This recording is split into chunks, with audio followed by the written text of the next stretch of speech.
কিশোরগঞ্জ হোসেনপুরের এমন কোন রাস্তা নাই, এমন কোন ঘাট নাই, এমন কোন বাড়ি নাই, এমন কোন জানাজা নাই যেটার মধ্যে আমাদের অংশগ্রহণ ছিল না।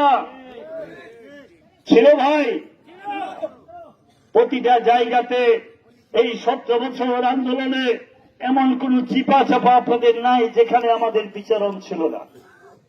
করেছি, মনে তো একটা স্বপ্ন থাকে, স্বপ্ন দেখেই তো মানুষ বেঁচে থাকে নাকি ভাই? স্বপ্ন দেখেছিলেন বলেই তো জিয়াউর রহমান মুক্তিযুদ্ধের ঘোষণা দিয়ে বাংলাদেশকে স্বাধীন করেছিলেন। স্বপ্ন দেখেছেন বলেই 80 বছরের একজন বৃদ্ধ মহিলা কারাগারে থেকেও সুস্থতার কথা বলতে, তাকে সুস্থ করার জন্য তার সন্তান তারেক রহমান যখন তাকে বললেন, মা তুমি চলে আসো, লন্ডনে তোমার চিকিৎসা করাবো আমি, তুমি বেঁচে থাকবে। আমাদের বাংলাদেশের মায়েদেরকে আমরা যারা সন্তান যখন বলি, মা তুমি অসুস্থ, চলো ঢাকা শহরে তোমাকে এবার কেয়ারে নিয়ে যাব, ল্যাবেতে নিয়ে যাব, কোন মা সন্তানকে মুখের উপর বলে না যে আমি যাব না। মা চায় আচ্ছা ছেলে যেহেতু বলেছে আমি সুস্থ হওয়ার জন্য চলে যাব। পৃথিবীতে একটা মায়ের জন্ম হয়েছে যার আজকে মেয়াদ মাহফিল আমরা করতে যাচ্ছি।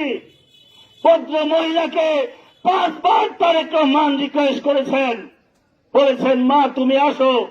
উত্তরে উনি বলেছেন আমি বাংলাদেশ ছেড়ে চলে যাব, এই বাংলাদেশের 17 কোটি মানুষের কি হবে, এই বাংলাদেশের স্বাধীনতার কি হবে, এই বাংলাদেশের সার্বভৌমত্বের কি হবে? তুমি তো আমার একটা মাত্র সন্তান, আমি তো 17 কোটি মানুষকে রেখে আমি দেশ ছাড়তে পারি না। এবং উনি ছেড়ে যান নাইও, যাকে একটা পরে ঘর থেকে বের করে দিয়েছিলেন আপনি তখন মুচকি হেসে ভাবছিলেন যে আমি ঘর থেকে বের করে দিছি।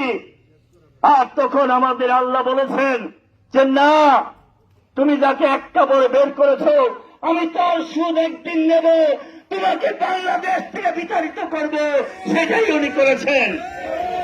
আর বয়সী নারীর যে জানাজার নামাজ হয়েছে, তার জন্য যে মানুষ প্রার্থনা করেছে, ঢাকা শহরে অলিগলি ভরে গেছে, তাতে প্রমাণিত হয়েছে যারা বাংলাদেশের মানুষের পক্ষে থাকেন, বাংলাদেশের মানুষের পক্ষে কথা বলেন, তাদের পক্ষে সমস্ত মানুষ জানাজায় যায় প্রার্থনা করে। ঠিক আছে ভাই? আর আমরা যারা নেতৃত্ব করি, আমরা কিশোরগঞ্জের হোসেনপুরের মানুষের ভাগ্যের পরিবর্তনের কথা বলি, তাদের জন্যই আছি। জীবন যেদিন থেকে শুরু হয়েছে, জন্ম যেদিন মাতৃসদনে হয়েছে, আজ থেকে 60 বছর আগে, সেই জন্মের পরে আজকে পর্যন্ত স্বপ্ন শুধু একটাই দেখি, একটা সুন্দর কিশোরগঞ্জ, একটা